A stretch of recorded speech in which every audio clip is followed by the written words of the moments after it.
دا د نوزاد ولسوالۍ د فرهاد دښت دی. دلته د کارتینل څاه ده. په دې څاه کې یو کوچنی څاه ته لیدلی و، دا د برمې څاه ده. دا د قومندانۍ مجاهدین هم راغلي دي، نور مجاهدین هم راغلي دي، ښه ډېری دلته.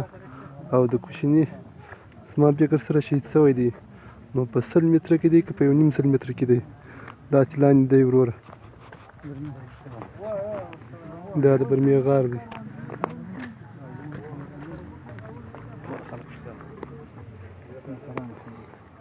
دا خلک دي چې راغلي دي، دا موټران دي چې ولاړ دي. اوس جنجالۍ دی که څه شی دی، دا ورزړی ما ماشوم شهید کې راوکړئ نو ډېر ښه دی، الله دې رحم پر وکړي. دا خلک د مجاهدین دي راغلي دلته دي وروره.